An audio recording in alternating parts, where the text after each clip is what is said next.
The window that saw too much. Hey, night listener. Tonight we enter the shadows. Dim streetlights stretch across rain-slick pavement like nervous thoughts trying to outrun a memory. Wind carries the scent of rusted metal and wilted jasmine. Somewhere nearby, a dog barks once, then never again.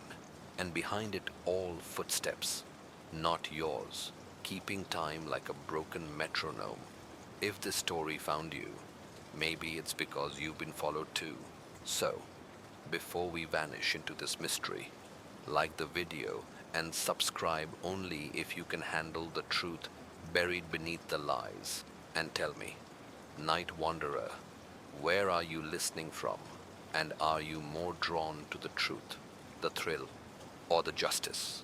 Now lock your doors, take a deep breath, and follow me into the dark.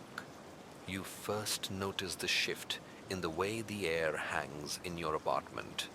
Not colder, not exactly, just watched. You double check the locks. You always double check the locks. Still, the window in the back room, the one you haven't opened in weeks, is cracked half an inch. There are no footprints, no smudges, but the curtain sways like someone breathed out on their way back into the night. You tell yourself it was the wind, but you don't believe it, especially not after you find the key, the old one, brass, heavy, placed exactly in the center of your kitchen table.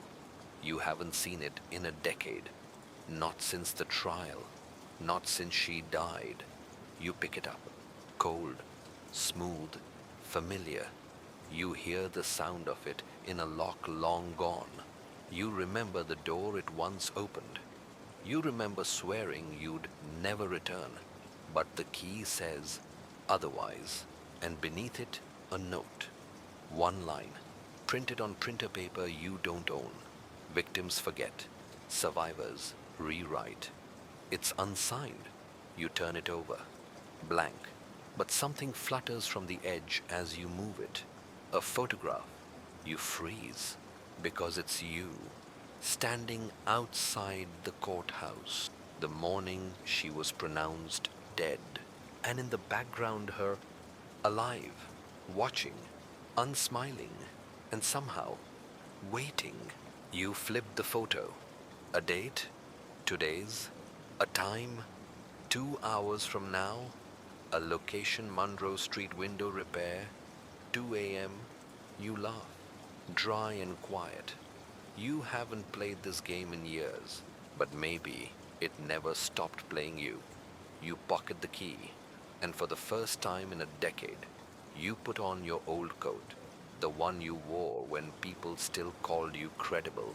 Outside, the city is slick with recent rain. You take the long way, reflex, a habit from when you used to matter to the wrong people. As you pass a storefront, your reflection catches your eye, not because you look older, but because you don't look surprised, like some part of you knew this moment would arrive and feared it, or maybe hoped for it. The Monroe Street sign glows dim. The repair shop is dark, but the front window is clean, too clean. You step closer and see your own face reflected again, but behind it movement. A figure walks through the shop's back hallway, slowly, then disappears. You try the door. It's locked. Of course it is. But when you step back just one step, you hear the faintest click behind the glass. The window unlocks from the inside. What if you've been the suspect all along? The past doesn't wait for permission. It just arrives, uninvited. And tonight, it's opening old doors. You stare down at the brass key and wonder, is this the start of remembering, or the moment they finally let you in on the lie? Everyone lies, especially the quiet ones. You knew, but pretended you didn't. It was never about the truth. It was about control. The voicemail that wasn't meant for you. You leave the shop without breaking in. It's a test. You can feel it. Someone wants to see if you'll chase the ghost or wait for it to knock again. You go home instead, but not to sleep. The lights stay on. The key stays on the table. The photo, back pocket. You stare at your phone like it owes you a confession. And around 3:42 a.m., it gives you one, a new voicemail, no number, just a message. You press play. At first, nothing. Then a voice, soft, wrong in its familiarity. You always said it was safer to believe them, even when the truth scratched at the walls. You recognize the voice, but not from your memory. From hers, the victim, the woman who bled into headlines and vanishing points. Clara, you sit forward, the phone pressed tighter to your ear, like closeness will make it clearer. They called it suicide because murder meant they'd have to explain why you lied. And you did lie, not with words, but with silence. I wasn't asking for protection. I was asking for witnesses. But you already chose your role, didn't you? The broken one, the survivor, the good man standing just outside the blast radius. The line goes quiet, but the message isn't over. You hear breathing again. Yours, no, theirs. You won't get another warning. You only get to play the victim once. After that, you're the story. Then a chime. The kind old answering machines used to make when a message ended. You stare at the screen. The file disappears before you can replay it. No trace, no number. Just that voice burned into your skull. You knew but pretended you didn't. You scroll back through your old voicemail archive. Years of messages you never bothered to delete. That's when you find it. A recording from 10 years ago. Time-stamped the night she died. It's never played before. You try. This one has no voice. Just the sound of a clock ticking. Then footsteps. Then a door opening. And finally, your voice. Clara, I can't. I'm sorry. That's it. But you never made that call. You never said those words. Still, it's your voice. You listen again. And now, you can't tell if it wasn't you. What if your memory isn't broken, just edited? Everyone lies, especially the quiet ones. You dig out the box you swore you'd never open again. The one from the storage unit. Wrapped in duct tape and guilt. Inside court transcripts, newspaper clippings, a pair of broken glasses that were once hers, and a cassette tape, labeled in blue pen, "Do not trust his version." You don't recognize the handwriting, but you recognize the tape deck it came from, your own, the one that vanished after the trial. You haven't had a cassette player in years, but your neighbor. He plays jazz on one. You knock. He doesn't ask questions, just hands you the player. Back in your apartment. You press play. The tape crackles. Then if you're listening, then I failed. Or maybe you did. They'll say I had delusions, that I saw things that weren't there, but they were there. They just didn't want you to see them, so they offered you something easier, a better story, then static. But beneath it, if you listen closely, you hear a name, yours, followed by... Testified he never saw me again. You stop the tape. Your hands are trembling, because that's not true. You did see her again. You just told the court you didn't. What if the only real lie was the one you let become your identity? You play the voicemail again in your head. Those words, you only get to play the victim once. That wasn't a warning. It was a challenge. You check your phone's recent activity. One outgoing call just after 2 a.m. to a number not in your contacts. You didn't make that call, but your phone did.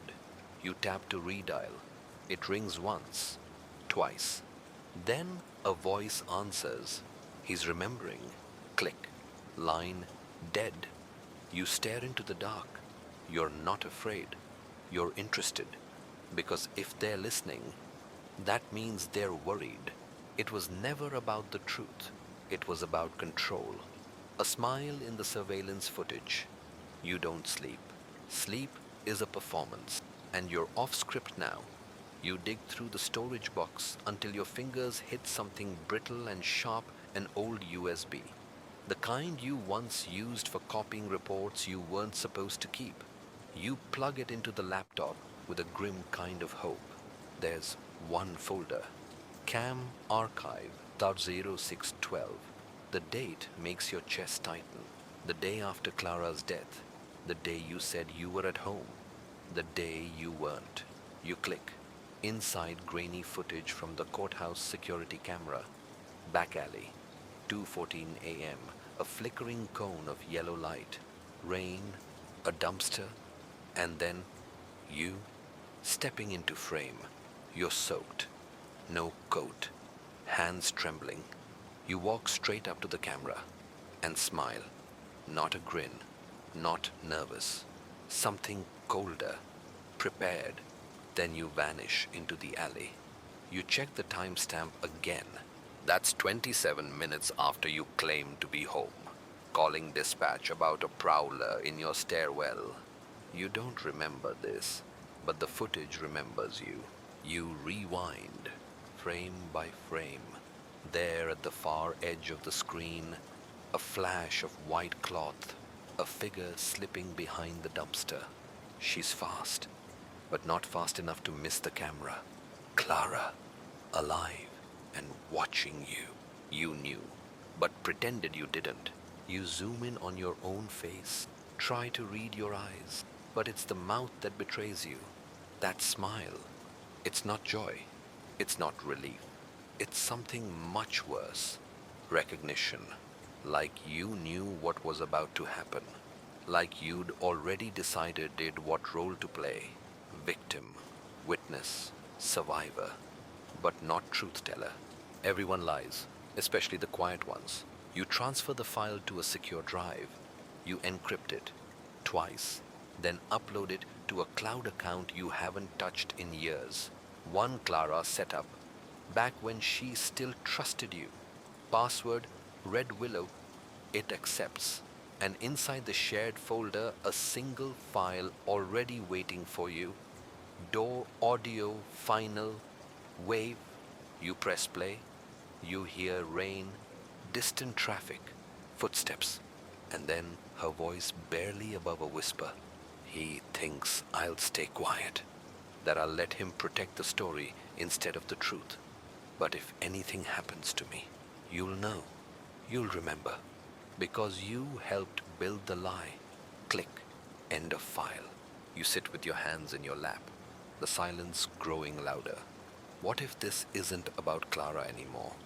What if this is about you, and not what you did, but what you agreed to forget? You go back to the video, watching your own face over and over. Every frame feels like a mirror, cracking from a pressure you don't understand yet. Then you notice something else, your hand. You're holding something. Zoom in. Enhance. It takes several minutes. Sharpening filters. Every tool you know. Finally, it becomes clear. You're holding a glove. White. Thin. Women's size. Blood on the cuff. And you're tucking it into your coat pocket. It was never about the truth. It was about control. You run to the closet. Rip open your old coats. The third one, the navy one you wore during the trial, has a tear in the lining. You reach inside. Your fingers touch cloth. You pull it out. The glove, still damp, still stained. You stare at it like it might speak, but it doesn't have to. It already told a story in court. You just didn't know it was your story. You place it on the table, photograph it, then lock it in the drawer with the USB. You take a breath, not for calm, for clarity. If this game started the moment you smiled into that camera, then maybe it's time you stop pretending it was all a misunderstanding. Because maybe, just maybe, you weren't framed. Maybe you were coached. You knew, but pretended you didn't. Everyone lies, especially the quiet ones. It was never about the truth. It was about control. The photograph that shouldn't exist. You wake to a vibration. Your phone. No message. Just a file sent via encrypted drop. Photo. Show 45 JPG. You hesitate. Thumb hovering above the screen. Because the last time you opened an anonymous file, it changed how you saw yourself. This time, it might finish the job. You tap, and there it is. Another photograph. Not a duplicate. Not from the courthouse. This one's older, warmer. You're seated at a table recognizable in its plainness. A diner. Half a sandwich on the plate. A milkshake. A woman sits across from you. Clara. Alive. Laughing. Not a care in the world. Except this photo is impossible. Because this place Frankie's on Division burned down 6 years before you ever met Clara. You remember it. The fire made the news. Someone died in the kitchen. Arson. And yet, here it is. Proof of you and Clara in a place that shouldn't have existed at the same time you existed together. You squint. On the wall behind you, a mirror. And in the mirror, another table. Another pair of faces. Your face, again, staring back at the camera, watching it take the photo. Not surprised. Prepared. Smiling. You knew, but pretended you didn't. You called someone you haven't spoken to in years. Matt, the old tech from forensics. The one who always kept favors logged like deaths. He answers with a cough. You don't call unless you're being followed. You tell him you need a forensic analysis. Metadata. Pixel trace. Time stamping. He says, send it. You do? 10 minutes later. His voice comes back hushed. This isn't photoshopped. The lighting and time signature align. No digital layering. But, the metadata is fragmented. Like it's been processed through 6 machines, all over the country. You hear his keyboard stop. Also, the original file name wasn't Photo 0045. It was labeled Exhibit Claimed Unreal. You ask him what that means. It means you're part of something. Curated. Someone's building your past like a diorama, and they just handed you a piece that doesn't fit. He pauses. Walk away. Man, burn it. You hang up.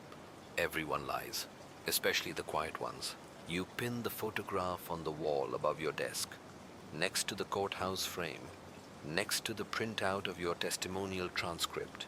The wall's starting to look like an evidence board, but the only thing it's indicting is you. You scan the mirror section, your duplicate self. His hand is raised, just slightly. 2 fingers up, a sign or a countdown. You trace the face, and then you see it. A tiny glint of metal at his wrist. A watch. Your watch. The one you lost the day after Clara's funeral. The one you told yourself must have fallen off somewhere in the rain. You dig through the shoebox beneath your bed. Old receipts, funeral cards, a badge you haven't worn in years. And at the bottom, an evidence bag. Inside a photograph someone slipped under your door in 2015. One you forgot existed. You pull it out. The photo's worn, smudged. But there it is again. The diner, the same table, different day. And now Clara is alone. No you, no mirror, just her, looking directly at the camera and holding your watch. It was never about the truth. It was about control. You try to remember the last time Clara smiled in front of you. It wasn't the courtroom. It wasn't the hospital. Maybe it was never real. Maybe she smiled for the camera. The one behind the glass. The one you're starting to think was always watching. You sit back. The wall of photos staring you down. You're not a detective anymore. But this feels like an interrogation. Only now, you're the suspect. The knock at the door is too soft to be a cop. You open it anyway. There's no one there. Just an envelope. No name, no stamp, inside a Polaroid. Your handwriting on the back. She believed me. That was the mistake. The image, you, standing over a hospital bed. Clara, unconscious. You're holding her hand, smiling, and in the reflection on the bed's monitoring screen, a third person, camera in hand, wearing your coat. But not you. You knew, but pretended you didn't. Everyone lies, especially the quiet ones. It was never about the truth. It was about control. The woman with the burned umbrella. You see her at the crosswalk? Red coat, white umbrella, the handle blackened as if it once caught fire. It's 11:52 p.m.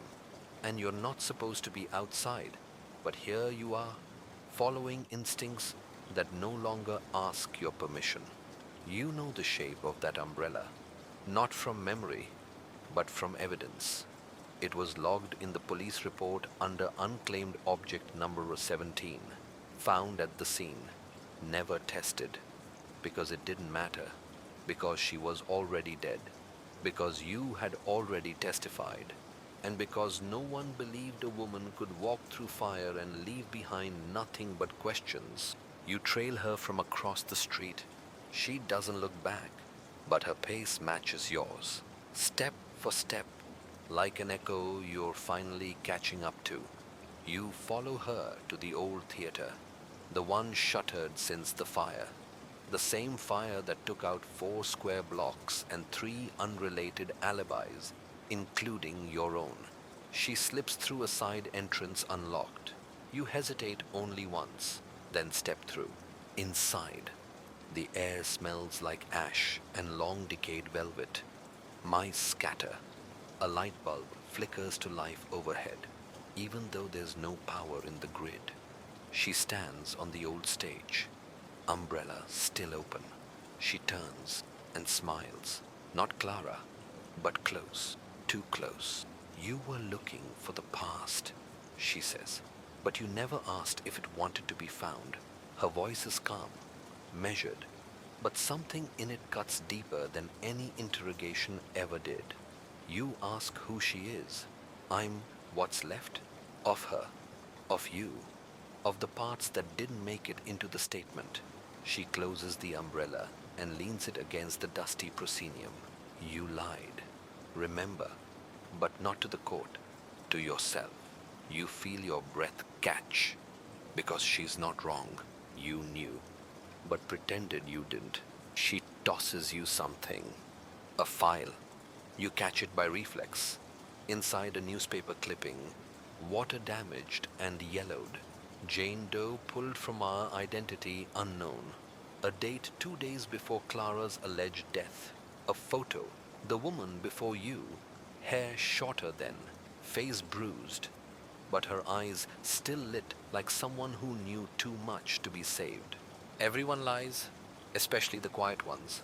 They tried to erase me, she says. Tried to swap me in and let you mourn someone who never really left. You shake your head. This is impossible. That's the trick, she says. They knew the grief would make the lie easier to accept. You ask why she's here now. She pulls a small velvet box from her coat, opens it. Inside, your missing watch, ticking. You haven't heard that sound in years. You gave this to Clara after the verdict. Told her it was so she wouldn't forget the time you stole from her. She sets it on the stage floor like an offering.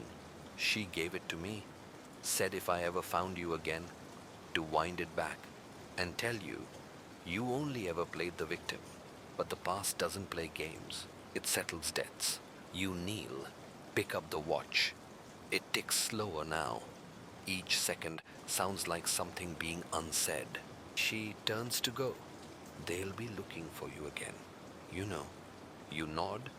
Good, she says. Then maybe they'll remember who you used to be. You ask if she's coming back. She shakes her head. I was never meant to stay. Just meant to remind you of her, of the lie, and of the other body that was never claimed. She disappears behind the curtain. You try to follow, but behind the drape, There's only brick wall, no door, no exit. Just an old exit sign flickering above a sealed threshold. It was never about the truth. It was about control.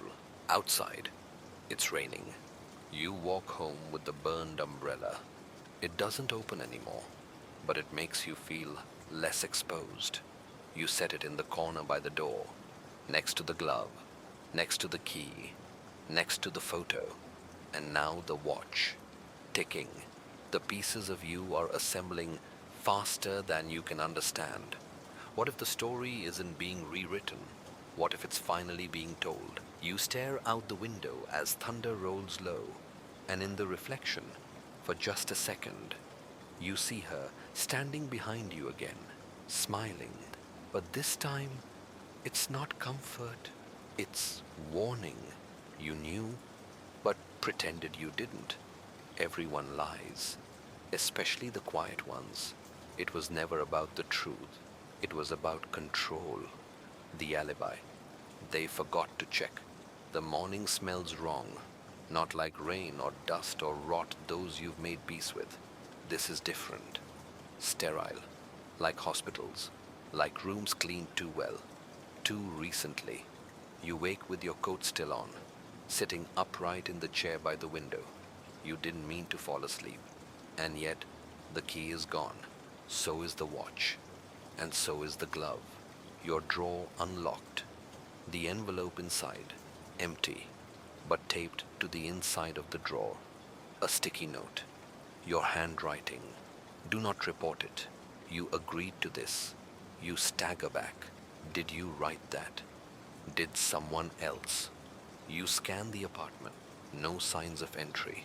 But the door chain has been clipped. Cleanly. Professionally. You go cold. Because only one agency ever trained you how to do that. And they were the same ones who took your badge. You boot your laptop. Open your calendar app. An event has been added. Meet Stanley at South Wharf. No time, just a location. You don't know any Stanley, but you know South Wharf, the last place Clara was seen before she fell into the river. They ruled it an accident. You ruled it convenient, but you never went back. Until now, you arrived just after noon. The pier is empty, industrial, smells like rust and fish and forgotten things. You wait 15 minutes, then 20.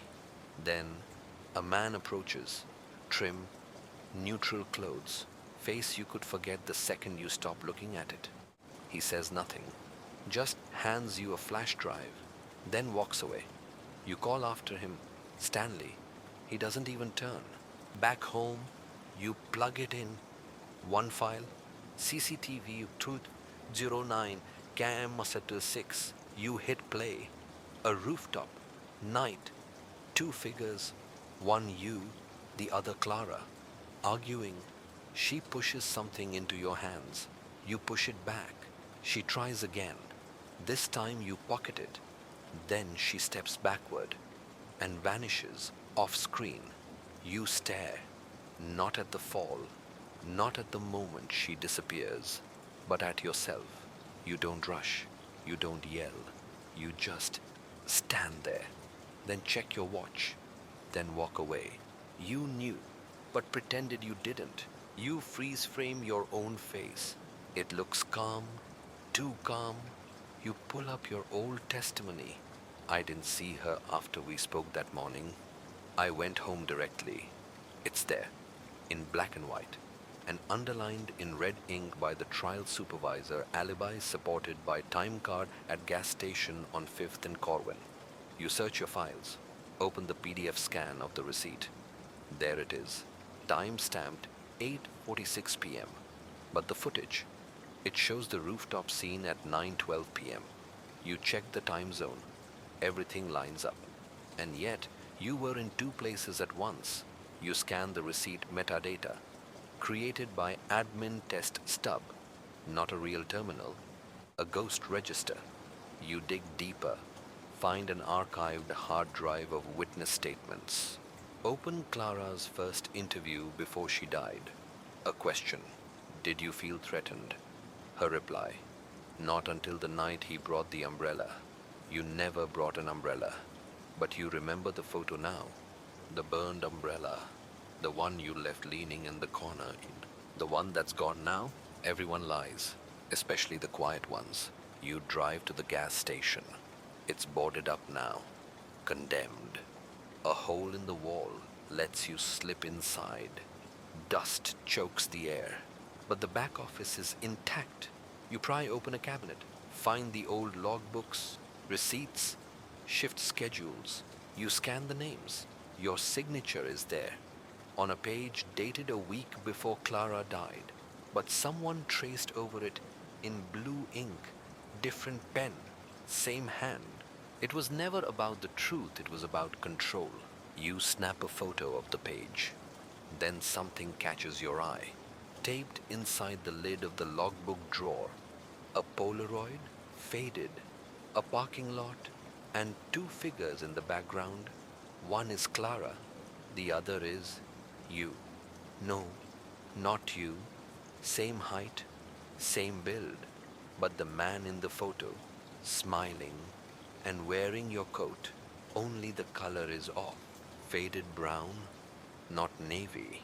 Inside the coat pocket, the tip of a white umbrella handle. You knew, but pretended you didn't. Everyone lies, especially the quiet ones. It was never about the truth. It was about control. The room that shouldn't be there. You return home, but it no longer feels like yours. The furniture's the same. The floorboards creak on cue.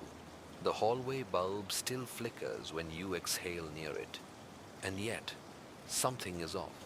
Your feet move before your thoughts catch up, carrying you to the back of the apartment, to the hallway closet. You open it. It's empty, just like always, except you press your palm against the rear wall, expecting cool drywall, but it gives, slightly, hollow. You pry with your keys. The panel clicks free, revealing a hidden latch, a lock, not digital, not modern, but old, brass, and shaped for one key, the key that vanished from your drawer. Except now, somehow, it's back in your coat pocket. You don't question it. You insert the key. It turns smoothly, like it never forgot the shape of its purpose. The wall swings open and reveals a room that should not exist. The walls are concrete, painted a faded hospital green.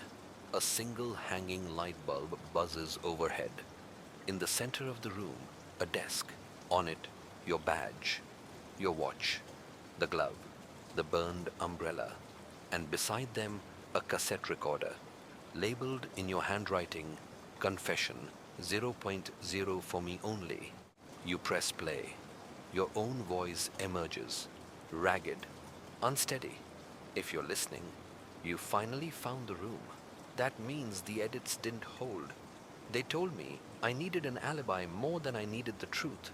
So I let them build me one, version after version, each one tighter, cleaner, safer. But she never fit. Clara, she kept bleeding through, so they buried her in the gaps, in the seconds between seconds.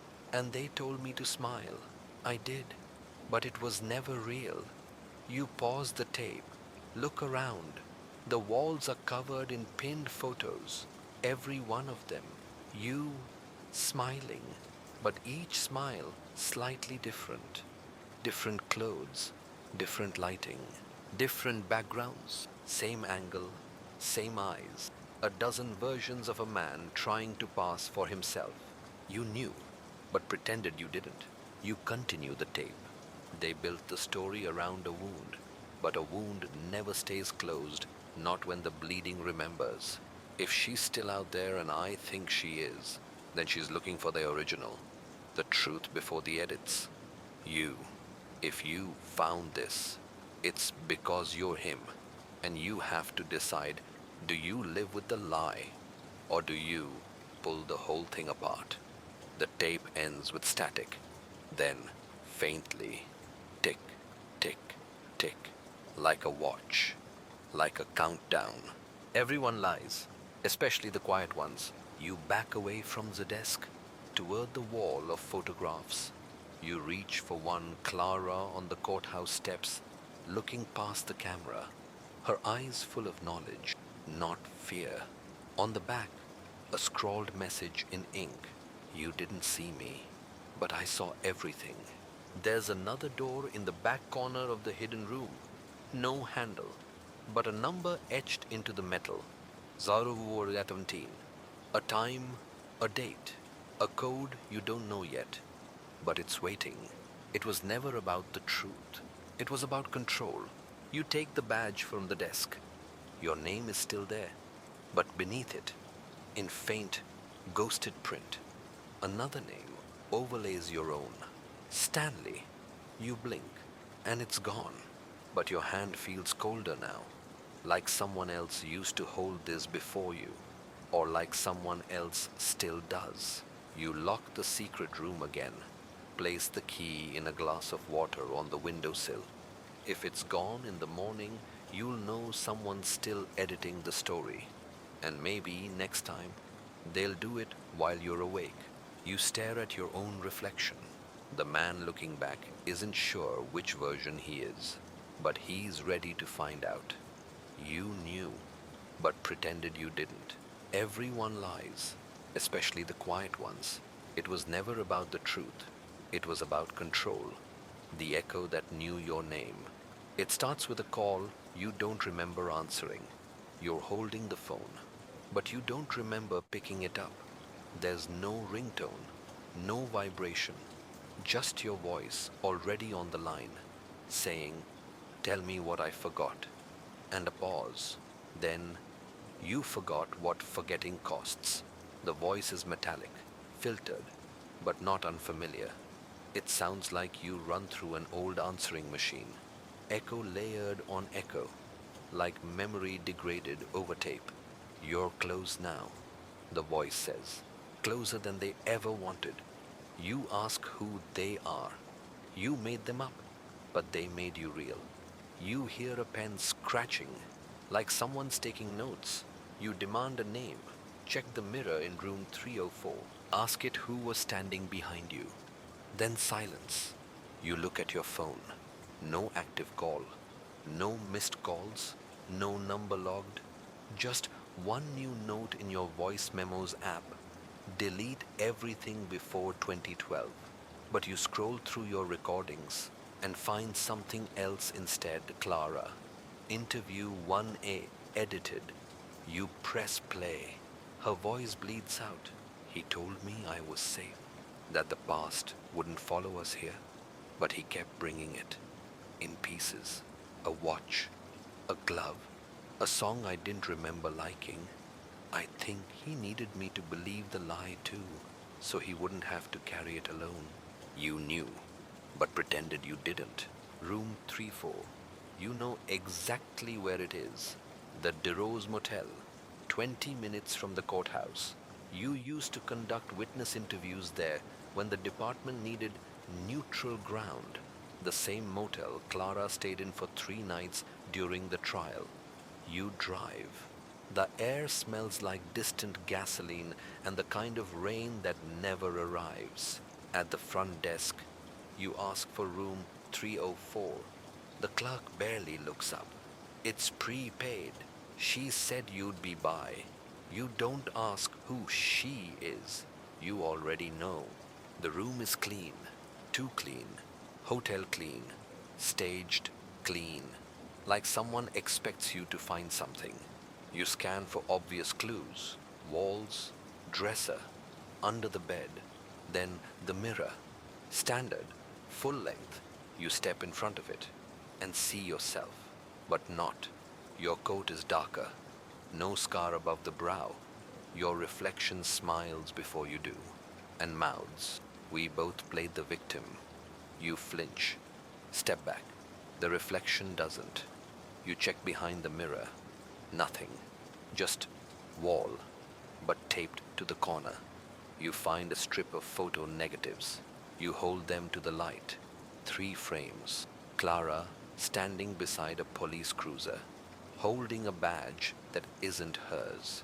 You at least, someone wearing your coat, exchanging envelopes with a man in a fedora, face blurred. A courtroom, empty, except for one woman seated alone in the gallery. Not Clara, but the woman from the theater, the one with the burned umbrella. Everyone lies, especially the quiet ones. You turn the mirror around. On the back, etched in small, jagged scratches, reality is an agreement. Below it, a list of 3 names. One's yours, one is Clara's, the third, Stanley. You pull out your phone, search the department archives for any officer, witness, or person of interest named Stanley connected to the case. Nothing until you dig deeper and find a Stanley Ridder, former forensics analyst, worked 6 cases tied to your department, presumed dead in the fire that took out the precinct's East Wing in 2013. But there was no body, just a report, filed by you, signed, initialed, stamped closed. You feel your stomach drop. You go to the motel desk, ask for security footage from the last 24 hours. The clerk hands over a USB. She left this, too. Said if you asked for it, you were ready. Back home, you open the file. Footage shows room 304 last night. Door opens. Clara walks in. Not ghostly, not imagined, alive. She sets the mirror against the wall, tapes the negatives, looks at the camera, speaks directly into it. He's going to forget again, because that's what they trained him to do. But this time she stops, eyes fill with something more dangerous than grief. Hope. This time, he might remember me before they do. It was never about the truth. It was about control. You pause the video, then rewind. At the 13:47 mark, just before she turns to the camera, someone walks past the open motel door. A man, trench coat, face obscured, but in his hand, the burned umbrella. You zoom. On his wrist, a watch. Your watch. Ticking. You knew, but pretended you didn't. Everyone lies, especially the quiet ones. It was never about the truth. It was about control. The man in the photocopy. Your printer hums at 3:17 a.m. You don't remember hitting print. You don't remember opening any documents. But you walk to it, slowly, like it might bite. One sheet. Still warm? Black and white. Your face. Not a photo, a photocopy. Grainy. High contrast. Edges frayed like the image had been copied 100 times before this. Someone has drawn over your eyes in red pen. X's below your chin. A single line typed in courier font. I know what you did in room 6. You sit back down. Room 6. That's the room no one ever booked at the now demolished South Precinct. Too many plumbing issues. That's what they told the rookies. But you knew better. Room 6 was used for off-the-record interviews, and sometimes for erasing things, people, memories. Your badge file shows you signed into room 6 once, but there's no record of who you interviewed or why the tape from that day went missing.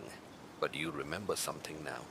A flicker of pain, not in your head, but in your hand, holding a pen too long, trying to forge someone's signature. Was it Clara's? Or was it your own? You dig through your desk until you find it. A crumpled envelope, half sealed, never mailed. Inside a handwritten statement, but not in your handwriting. Her handwriting. Clara's. He asked me to lie, just for a day, to protect the wrong person. And now, I think I've become the lie. You check the date, 2 days before her death. At the bottom, a signature. Yours, but it's been erased.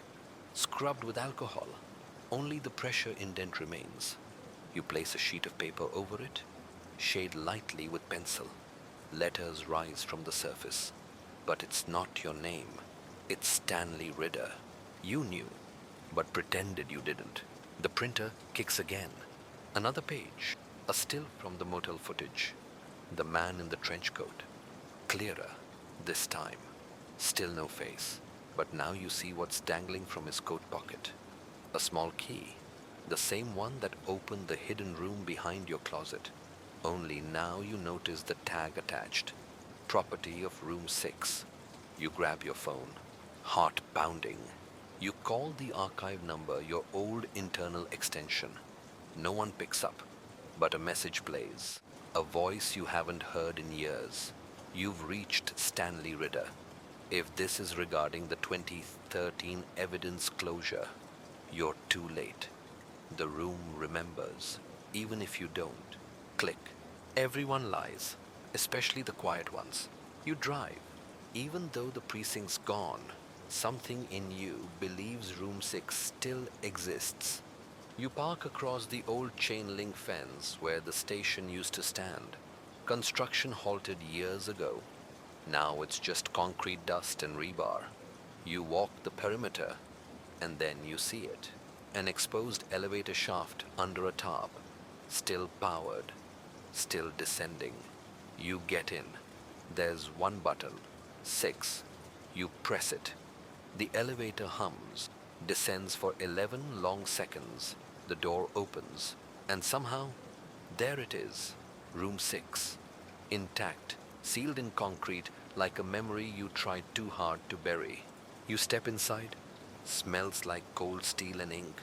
A table, 2 chairs, a tape recorder on the table. You press play.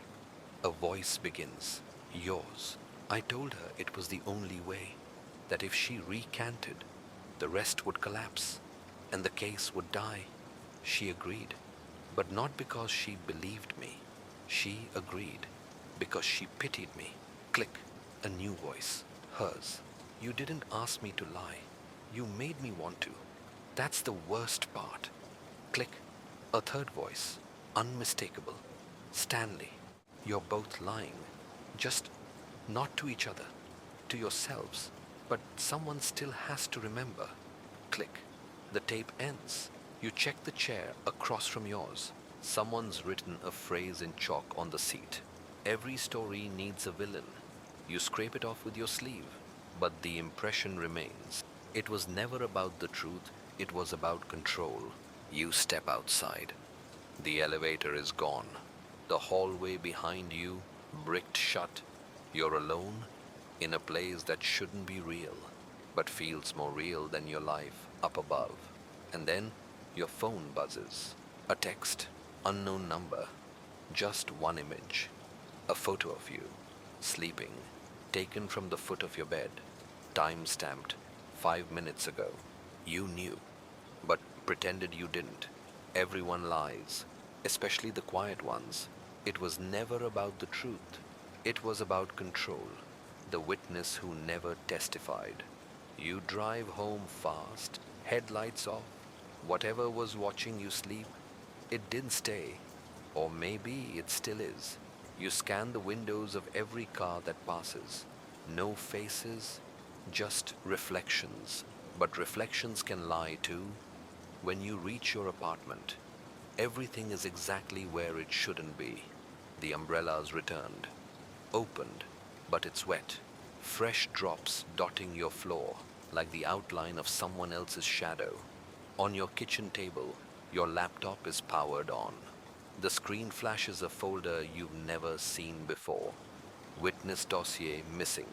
You hesitate, then open it. 58 video files, each one labeled with a timestamp and the name, Clara Mears. You play the first. She's sitting in a chair in a plain room. Room 6. Looking directly at the camera. Kid. This is my official statement, she begins. Voice clear but dull, unedited. I'm giving this in case something happens. He told me to say I was mistaken, that I confused the timeline, that I wanted to recant. She shakes her head slowly. But I wasn't confused, and I didn't want to change it. She leans forward. I saw him. I saw what he did. And I saw the man who told him how to cover it up. Stanley Ridder. The name echoes like a dropped glass. You knew, but pretended you didn't. You watch file after file, each a different session. Her voice starts to crack halfway through the sequence. She grows more anxious, paranoid. I keep hearing clicks. I think they're watching me inside the mirror. Another file. The man who interviewed me yesterday, he looked like you, but it wasn't you. Another. They said if I don't cooperate, they'll erase me. Not kill, erase. Final file. If you're watching this and you don't remember, then they did it. But I still remember. That's why they can't let me testify. That's why I'm gone. You hear a knock at the door. You freeze. This time you're sure you're awake. You don't answer. You wait. Then the buzz of the printer. Again.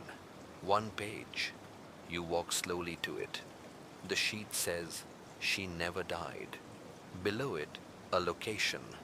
Ward C. Room 412, 17th Street. Asylum, you check the address. Closed 10 years ago. Demolished. Turned into condos.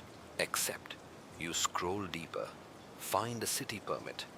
A single structure preserved underground.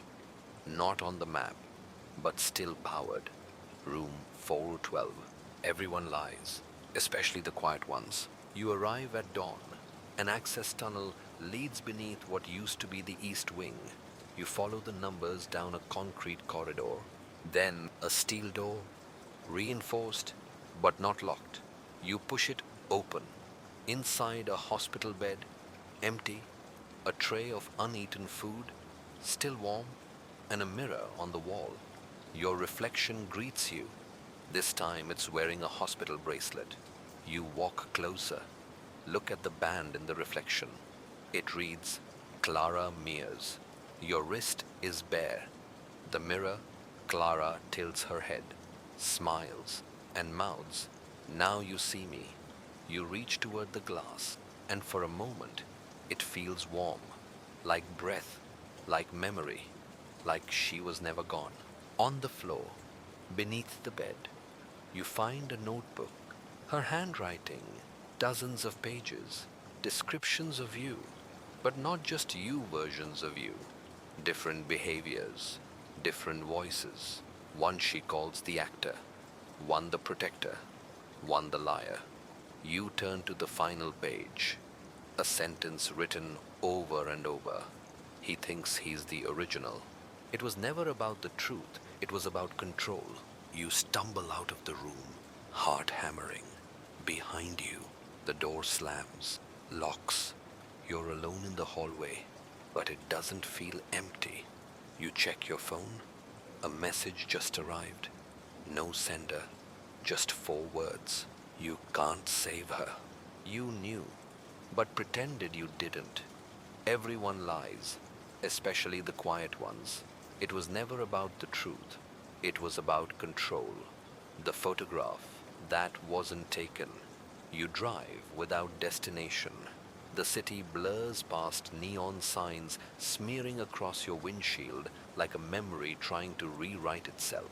You keep seeing her in puddle reflections, in blurred window panes, in your rearview mirror, smiling, sometimes, watching, always.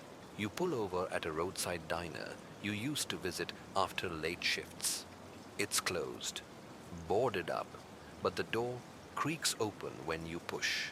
Inside, dust coats the booths like a crime scene left untouched. You sit anyway. Same booth, far corner, facing the door, where she used to sit across from you, sipping black coffee she never drank. You reach for your phone, open the gallery. There are no photos of her. Not one. But that's impossible. You had them. Birthday shots, that New Year's kiss, the one after the trial, her face blurred by flash, yours too sharp to look natural. Gone.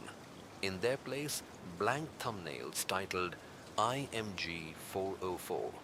You open one, white static, then, faintly, the outline of a hand holding a photograph of a woman in a red coat, face burned out by flash.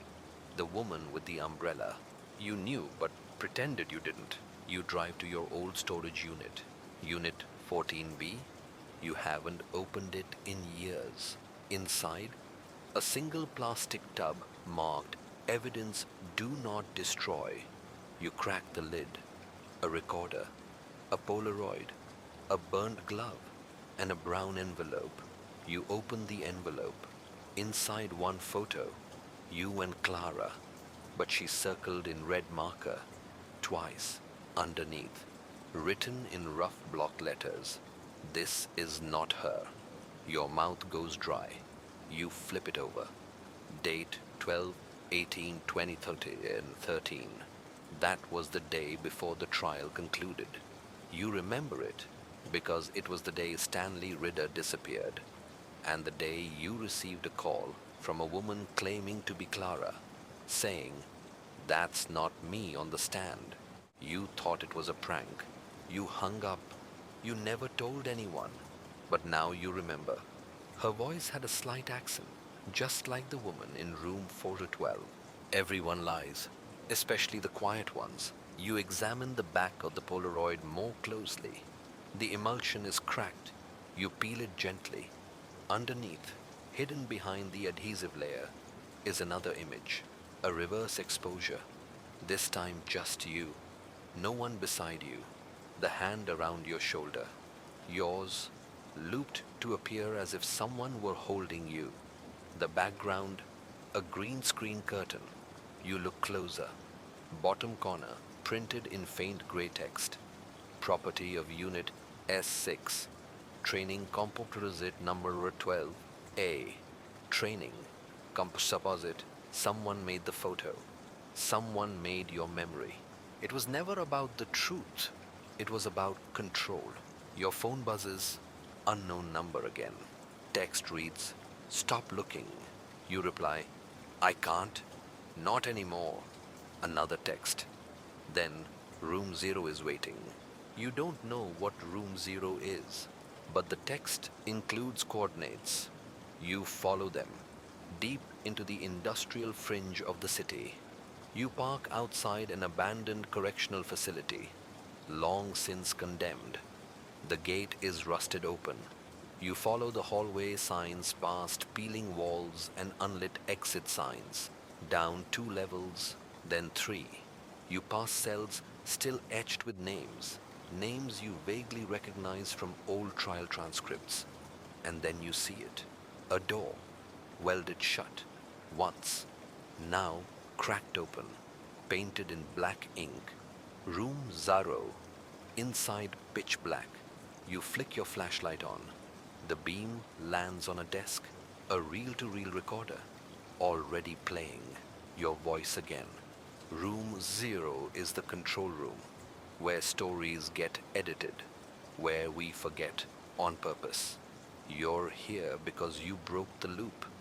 But remember, someone else is always listening. The tape hisses. Then a second voice cuts in. Not yours. Deeper, slower. He was never meant to see this far. Reset him. Click. Silence. Then a metallic click behind you. You spin. Someone's there. Not Stanley. Not Clara. But a man in your coat, wearing your watch, holding your burned umbrella. You ask who he is. He just smiles. You're the story. I'm the editor. Then he steps back into the dark. Gone. Like a deleted scene. You stare at the reel. Rewind it. But now there's no voice. Just static. And the faint sound of something ticking. Like time catching up. Or reality closing in. You knew. But pretended you didn't. Everyone lies. Especially the quiet ones. It was never about the truth. It was about control. The silence between versions. The ticking doesn't stop. It follows you home. Through every hallway. Beneath every door. Inside every pause in your thoughts, a sound that doesn't echo in the room, but in your mind. You lie awake, staring at the ceiling. No clock on the wall, no watch on your wrist, and yet tick, tick, tick. You search the apartment for devices, bugs, transmitters. You tear open vents, flip couch cushions, empty drawers. Nothing, just the sound, like a metronome for your own unraveling. You sit at your desk, pull out a legal pad, try to make sense of what's real. You write down every place you've been: the rooftop, room 6, the motel, ward C, room 0, and then every version of Clara: the witness, the missing, the erased, the survivor, and every version of you: the detective, the liar, the victim, the replacement. You draw a triangle, label one corner truth, another control, and the last identity. You place an X dead center. That's where you are now, drifting between every answer that cancels out the others. You knew, but pretended you didn't. At 3:09 a.m., the printer starts again. One page. This time, it's not a photo. It's a certificate. Death record. Name: Stanley Ridder. Cause of death: inconclusive. Pronounced by Clara Mears. Date: pending. You flip it over. In blue ink, he never died. He just became you. You close your eyes, and for a moment, everything stills. You let the ticking fill your lungs. Next morning, a letter arrives. No postmark. Just a blank envelope on your windowsill.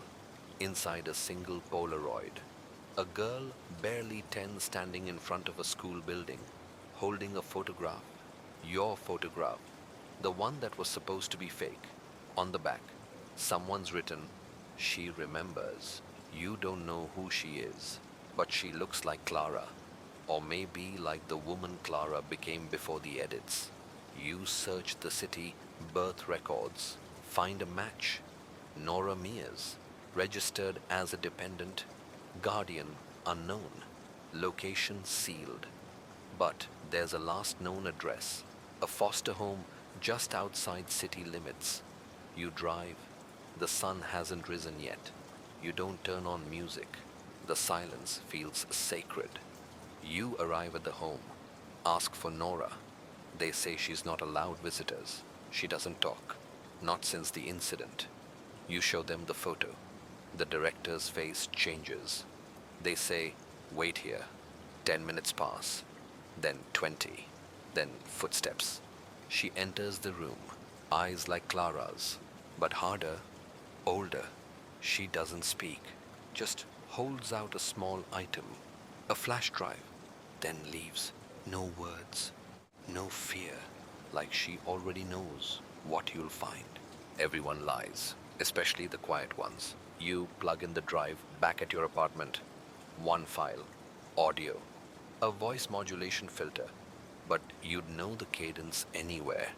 Clara, if you're hearing this, it means I failed to stay gone. It also means they've turned you back on. There were 4 versions of you. One they trained, one they framed, one they buried, and one they kept. Just in case, you're the backup. But now, you're all that's left. She pauses. I loved the second one, feared the third, but the fourth was my insurance policy, because he still believed in me. You grip the desk, knuckles white, breathing shallow. She continues. The truth isn't buried in memory. It's buried in motive. Ask why they needed the edits. Ask why you needed to believe them. Click. Silence. No ticking now. Just your own heart. And it's louder than anything else. It was never about the truth. It was about control. You open your closet. Stare at the mirror. Your reflection looks calm, but you don't trust that anymore. You press your hand to the glass, and for a brief second, the reflection smiles before you do. Again, you knew, but pretended you didn't. Everyone lies. especially the quiet ones. It was never about the truth. It was about control, the confession you don't remember giving. You wake up with a recorder in your hand, the red lights blinking, still recording, no memory of starting it. The tape inside is marked you, final cut. You rewind it and press play.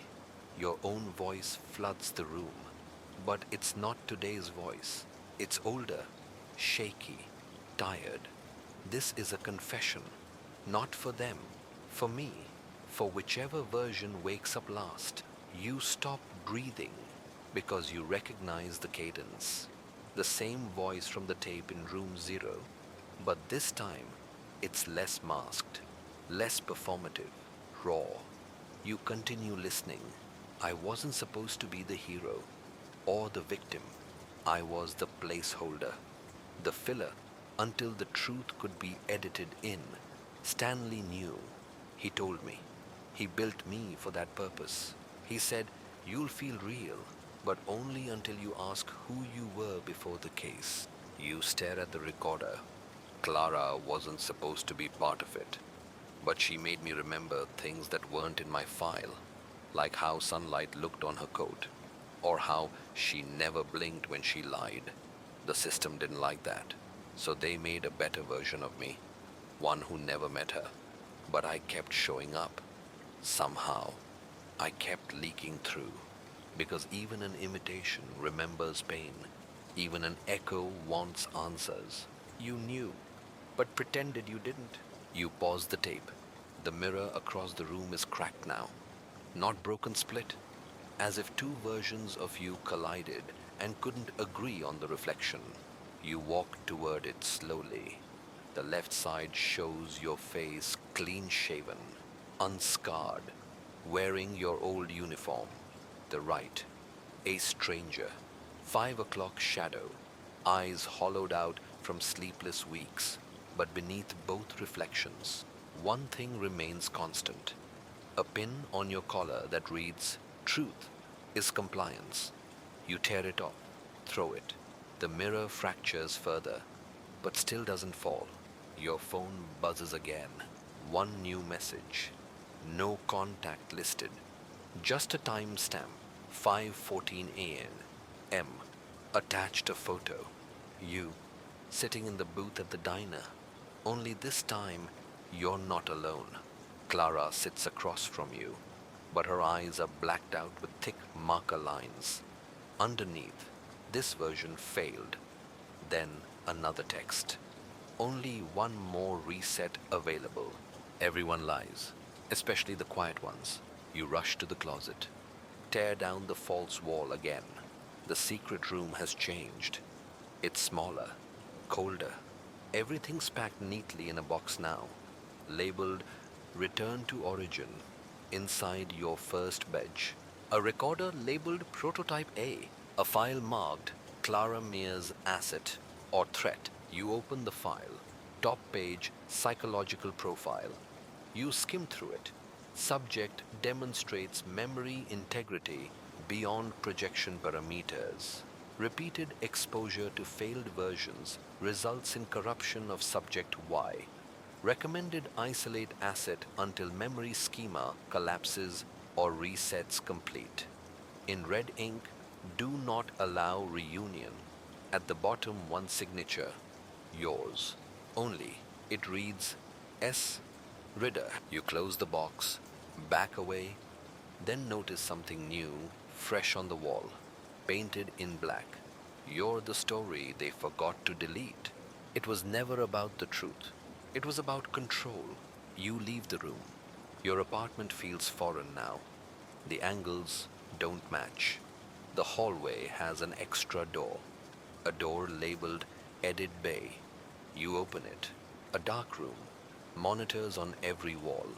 Each screen showing you different timelines, different Claras. One version of you screams into a camera. Another signs a document. Another holds a photograph and weeps. You move to the control panel. One switch reads Overwrite. The other, Merge. and above them, a question. Do you want to forget or become all of them? You knew, but pretended you didn't. Everyone lies, especially the quiet ones. It was never about the truth.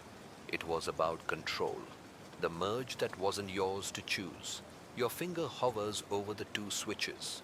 Overwrite blinks steadily red. Merge pulses slower blue. Each one a version of yourself, waiting to be made permanent or erased. You don't remember installing this room, but it's wired to you. You can feel it in your hands, your spine, like the air has learned your secrets and is ready to recite them. You press play on the central monitor. A familiar scene flickers on screen. You, at the precinct, in uniform, handing a key to Stanley Ridder. The burned umbrella rests behind you. Your smile looks real, but only until the frame freezes. A glitch, then another you, same office, but now Clara's in the frame, her eyes pleading, you signing something. Then it glitches again. New version. Now you're alone, and this time you're burning the document, deleting footage, cleaning the frame for the next truth. You knew, but pretended you didn't. You hit rewind. The machine resists, makes a choking sound like it's fighting itself. You open the side panel, find a small brass plaque inside the machinery. Revision 6, Model Y memory stabilizer. Scribbled beside it in pen. Clara asked for this. Your breath catches. You remember now. Her sitting beside you after the first breakdown. She'd held your hand, fingers trembling, and whispered, you're too fragile to hold it all, but you're the only one who ever tried. You didn't want to be a machine. You wanted to be guilty, because guilt means something existed to begin with. You look back at the switches. Overwrite means sterilization. Finality, they'll edit everything down to a perfect lie. But merge, that's chaos. Every version of you colliding. A mind that never sleeps, never forgets. No edits, just the full weight of everything. You close your eyes and choose. Merge. The lights flicker. A deep, slow pulse pushes through your chest, like thunder beneath your skin. All the screens go white, then one by one, they fill with scenes. The motel room, Clara's confession, the umbrella on fire, room 6, Ward C, the burned photo, Stanley's hand on your shoulder. But they're all happening at once. You're in all of them. You're watching yourself forget and remember and lie and beg and love and destroy and rewrite.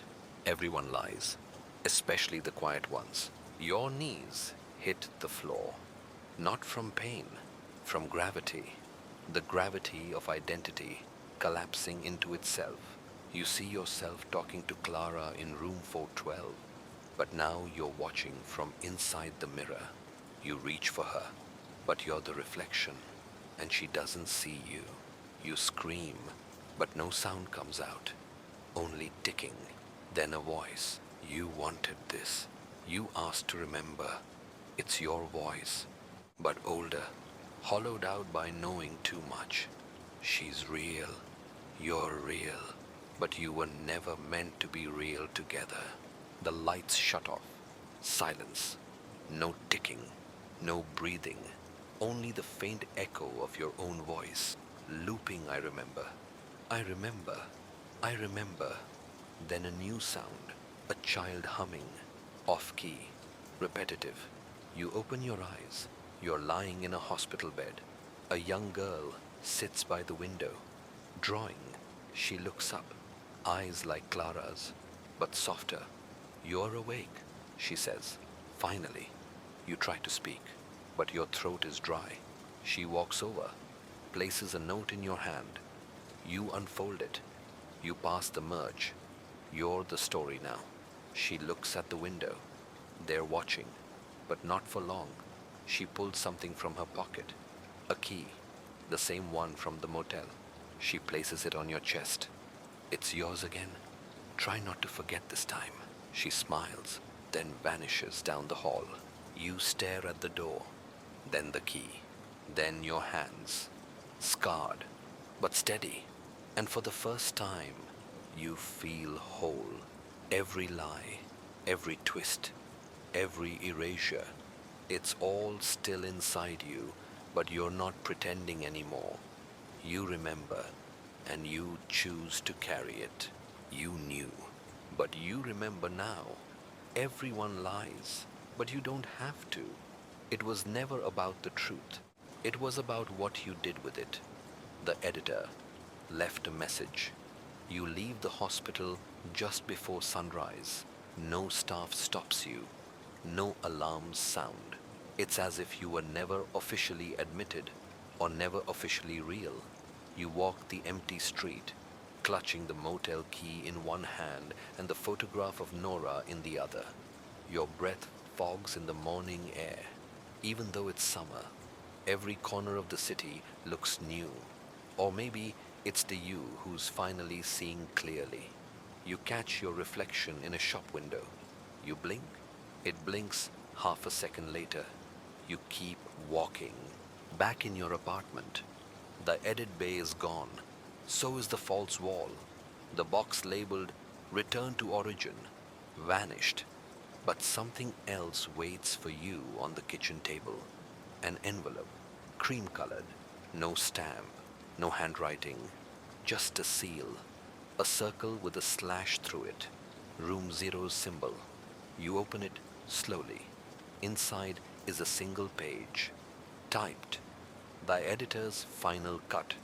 Cut narrative, stability compromised, asset Y uncontained, witness reactivated, protocol 6A, story to subject synchronization initiated, no further edits permitted without subject Y's consent, and beneath it, congratulations, you've become unedited. But remember, clarity is only safe until it becomes contagious. You flip the page. One last line scrawled in pen, not typed, in Clara's handwriting. We were never supposed to forget each other.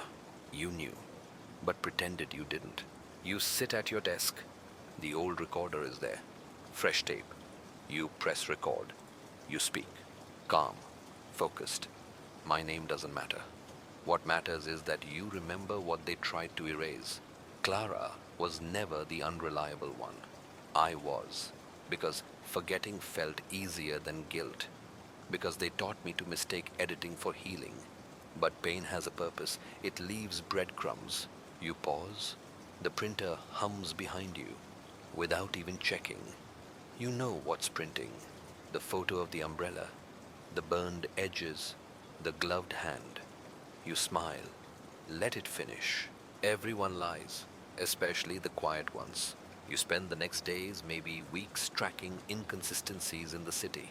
Hallways that appear in buildings not listed on blueprints. Strangers who recognize you but don't know from where. Files that download themselves when you pass near unconnected terminals. It's not memory anymore. It's bleed through. The merge is leaking into the world. Reality is becoming flexible again, and you're the only one who remembers what shape it's supposed to have. Then, one night, your doorbell rings. You check the peephole. No one there. But when you open the door, you find a suitcase. Inside, a passport with your name, but a different face. A USB drive labeled C7 recovered. A note. Final reboot scheduled. If you stay, you forget. If you run, you remember alone. See, you sit on the floor, USB in hand, unsure whether plugging it in will restore or destroy. You're tired, but tired is honest. Tired means you still feel, and then you hear it. That soft, familiar voice from the drive, without you pressing play. Clara, this is the last version. If you're hearing this, you outlived the script. Good. That means you can write the rest. It was never about the truth. It was about control. And now, you're holding the pen. The next morning, the umbrella is gone, but the rain stays. The mirror stops flickering. Your reflection smiles only when you do. And though the city's still full of edits, lies, and whispered loops, you walk it without fear. Because you're no longer the placeholder.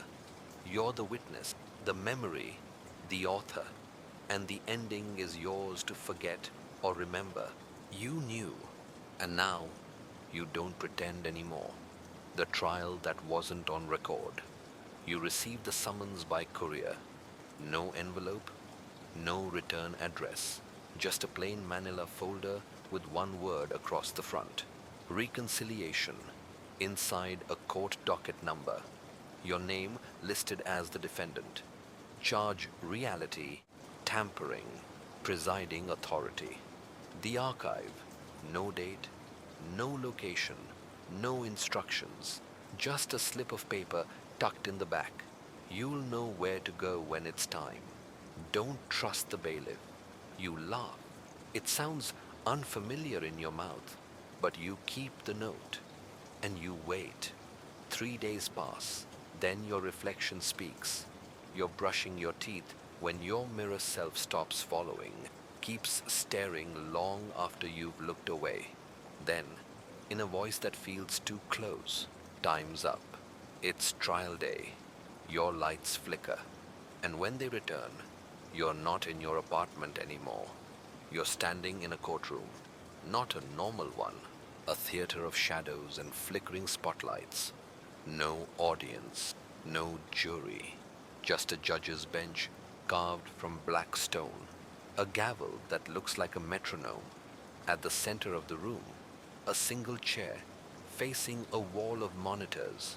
Each monitor shows you different outfits, different ages, different decisions, one sobbing, one grinning, one covered in blood. You knew, but pretended you didn't. The judge enters. No face, just a voice that vibrates your bones. Do you understand the charge? You nod. Speak. Your throat is dry. But you manage. I edited myself to survive. The voice booms again. You corrupted continuity. You merged forbidden threads. You resisted overwrite. You look up. Meet your own eyes on every screen. An answer I remembered. There's a beat of silence.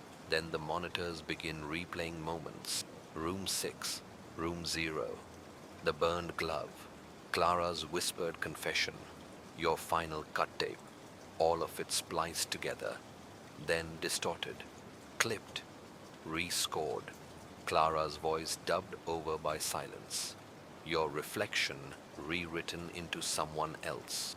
Everyone lies, especially the quiet ones. The prosecutor is you. Version 2. You think the one who buried evidence? He paces like a man with a script, asking you questions you don't remember answering. Was Clara real? Was Stanley ever alive? Who signed the warrant to delete Memory Unit S? Who wrote "Truth equals compliance" in the training handbook? You try to reply, but he cuts you off, because the truth isn't being asked for, just displayed, looped, framed. Trial is the wrong word for this. It's not justice, it's containment. A final attempt to repackage you as fiction. The judge slams the gavel. Tick, tick, tick. Verdict incomplete. Sentence self-determined. A single file is handed to you. You open it. It reads, choose your ending. Beneath that, 2 options. Reset. Forget her. Forget yourself. Begin again. Clean. Release. Let others see. Risk unraveling. You ask aloud, what happens if I refuse both? The courtroom shifts. Walls flicker. The prosecutor vanishes. The monitors go dark. And Clara steps into the light. Not a version. Her. Eyes sharp. Expression calm. She walks to you. Hands you the umbrella. The original one. Charred. Still wet. You already chose, she says. You chose to remember. It was never about the truth, it was about control. And now the control is gone. The courtroom fades, and you wake up, back in your bed. No files, no folders, just the umbrella beside your pillow, and a note written in water on the window. You're out of the loop now. Make sure it stays broken. You rise, put on your coat, pick up the umbrella, step into the morning rain, and for the first time in a very long time, you don't feel watched. Not because no one's watching, but because you no longer care who sees. The lie is undone. The loop is broken.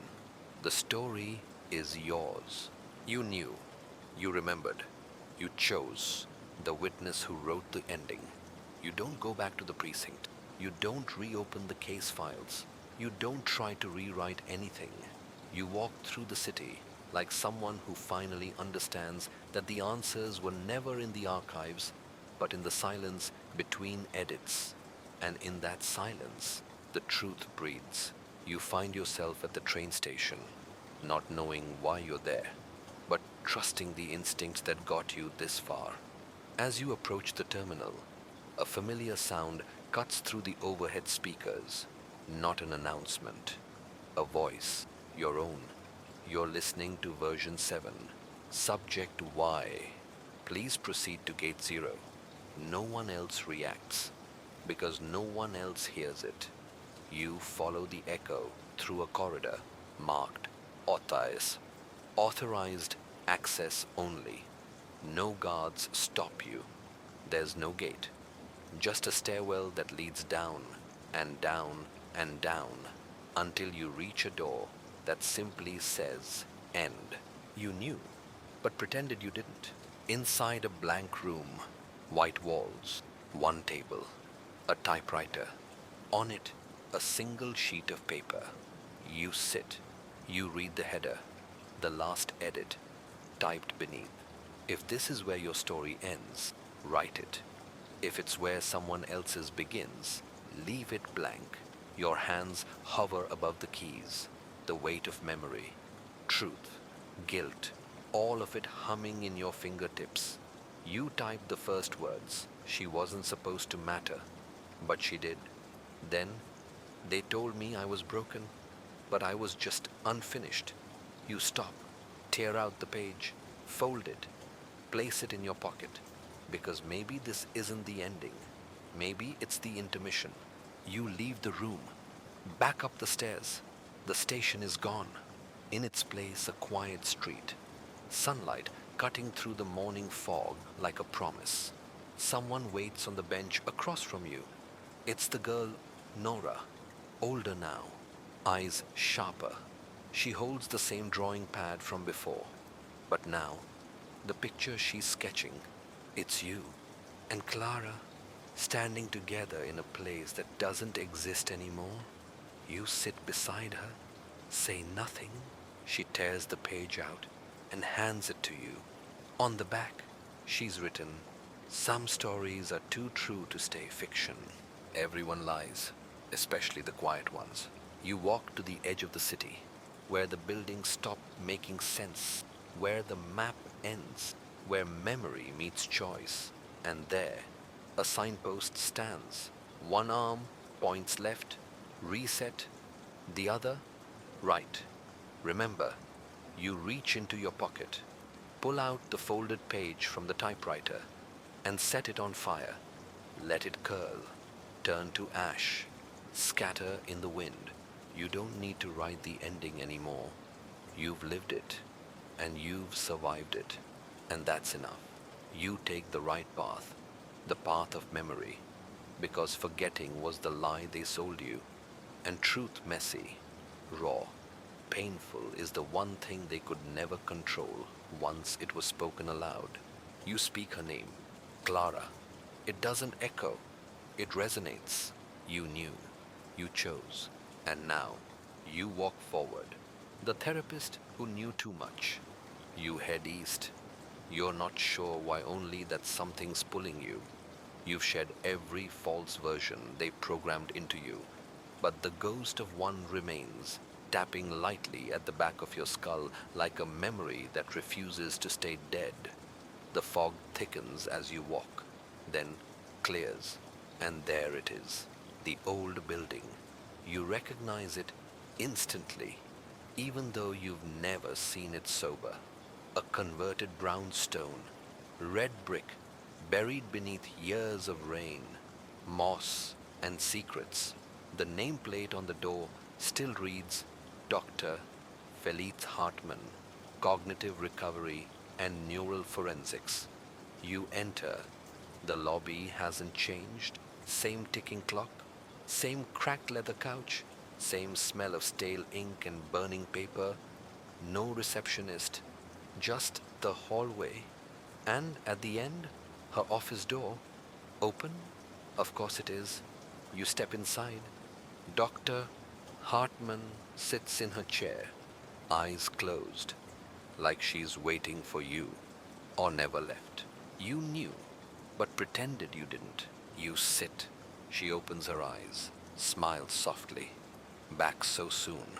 You say nothing, just stare, because she looks exactly the same. Not older, not younger, identical to the day they erased version 3 of you. She leans forward, folding her hands. You've integrated. You nod slowly, and now you're wondering what you're supposed to do with the truth. You clench your fists in your lap. The umbrella is gone now, left somewhere between realities. You recorded everything. You say, it's not a question. She tilts her head, and yet you still came back. You pause. Then, you were part of it, of the edits, of the system. She nods once. But I also left breadcrumbs. She reaches beneath the chair, pulls out a file, stamped across the top, unredacted subject. She hands it to you, the one file they never let you see. You open it, and what's inside makes your chest tighten, because it's not your file, it's Clara's. Every version, every statement she gave, every attempt she made to resist the narrative they gave her. One page stands out, written by hand. I lied to protect him. I told them he was the killer, because if they found out who he really was, they'd never let him be free. You read it twice, then a third time. Dr. Hartman watches you. She remembered first, and they punished her for it. They turned her into a character in your story to silence her truth. Everyone lies, especially the quiet ones. You grip the folder tight. Is she still alive? Dr. Hartman hesitates, then nods. Barely. She's off-grid, hidden by those who still believe memory is resistance. But she'll only stay hidden if you let her, or she'll resurface if you choose to bring this to light. You look down at the file, the real one, the one the archive never meant to exist. If I expose this, the loop ends. You say. The archive collapses. She leans back. Yes, but so do the safe versions of everyone else. You think of Nora. You think of the merged timelines, of the reflections, of the courtroom, of the moment you chose merge. You exhale. Then it was never about solving the crime. It was about surviving the rewrite. Dr. Hartman smiles faintly. Now you understand. It was never about the truth. It was about control. You stand, tuck the file under your arm. Where is she, Dr. Hartman hands you a key. The same model as the one from the motel. Only now it's engraved. Hartman House, Sector 9. She'll come to you, she says. If you stop searching and start remembering. You nod. One step out of the office, and the room behind you vanishes. Not like a dream, like an edit. Reversed, cut, clean. And now, you're alone on the sidewalk, folder in hand, and a choice. Again. But this time, you don't pretend not to know. You walk, not forward, but home. The memory that didn't belong to you. Home feels like a stranger trying to act familiar. Same doorknob, same creaky step by the kitchen, same scratch on the hallway mirror, but the shadows are different now. They lean in too close. They recognize you, not as the person you were, but the one who's been rewritten up too many times to hide it anymore. You place the unredacted Clara file on your desk, sit across from it. The pages seem to breathe, each one a pulsing record of everything she tried to protect and everything they forced her to forget.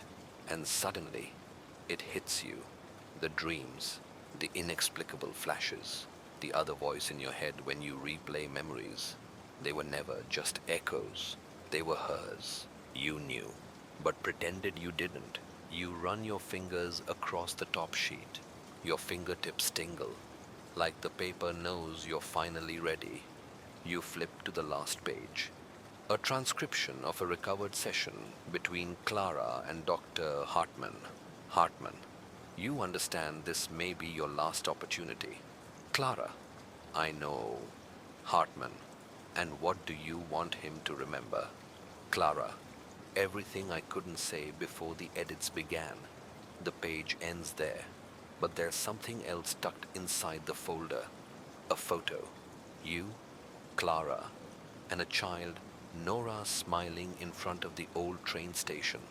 You blink hard because you don't remember taking it, but the emotion rushes in like a flood. The warmth in your chest, the truth in your bones, a family that never existed in the files, only in the spaces between them. Everyone lies, especially the quiet ones. Suddenly, the lights flicker, not like before, not like an edit, like a warning, a final surge before power cuts. You hear footsteps in the hallway outside, deliberate, measured. You grab the file and the photo, backing into the kitchen, the windows already open, as if someone wanted to give you a head start. But you don't run. You wait. Let them come. Because you're tired of forgetting, tired of surviving on fragments. If they want to reclaim the story, they'll have to take it from your hands this time. The door creaks. A figure steps in. It's you, version 1, the clean one. The model they made before all this spiraled. He looks tired. They sent me to overwrite? He says. You nod. Of course they did. He glances at the file in your hand. That shouldn't exist. She wasn't supposed to remember. You take a step forward, and neither were you. He hesitates. His eyes flicker like the code behind them starting to break. You hold out the photo. Look at her. He takes it, stares, and for a split second, his hand trembles. The edges of him shimmer like a mirror about to crack. I see her, he whispers. I remember. Then he drops the photo, clutches his chest, and fades. Not violently, not erased, just accepted, integrated. You pick up the photo again. Clara smiles from it like she always knew this moment would come. It was never about the truth. It was about control. But now the control is yours. You place the file in the oven, turn the dial, let it burn, not to erase it, but to release it. Ash rises like memory set free, and through the smoke, you hear a knock on the door. You open it, and Clara stands there, real, whole, holding a small bag inside the same recorder, the one you thought was gone. She places it in your hands. You ready to finish it? You nod. No edits, no versions, just truth. One final chapter left, the final tape. You were never meant to hear. You and Clara sit at the edge of the city, a place where the concrete crumbles into weeds and silence. She places the recorder between you. A soft click, the tape spins, not blank, not new, old, well-worn, and already playing. Version 0. Initial confession, your voice. but not the one you speak with now. Raw, younger, unfiltered. The voice you lost during your first overwrite. I loved her. That's why I erased her. They said I had to choose the job or the memory. I chose the badge. I chose to forget. But I never stopped seeing her in the gaps, in the edits, in the dreams. She wasn't just a witness. She was the truth. You knew, but pretended you didn't. Clara squeezes your hand. You both listen. No flinching, no apology, just acknowledgement. Because confession isn't for forgiveness, it's for freedom. The tape hisses, then skips. Another voice cuts in. Not yours, the victim's, her, Nora's mother, long dead, or so you thought. If they find this, I'm already gone. Don't trust the facts in the file. I wasn't murdered. I vanished myself to protect what he buried. He didn't kill me. He forgot me. And sometimes that's worse. But if he hears this, maybe he'll remember who he was before they trimmed the edges. He was a father. He was mine. And I hope he's brave enough now to be him again. The tape stops. The silence afterward feels deeper than the audio ever was. Clara leans in, whispering, "You weren't the killer. You were the edit. Now you're the writer." Everyone lies, especially the quiet ones. But the quiet ones also remember best. You rise, look toward the horizon, where fog blurs the line between city and sky, and it hits you. You're not walking out of a story. You're walking into it. This isn't the end. It's the re-entry, the reprint, and this time, no one's holding the pen but you.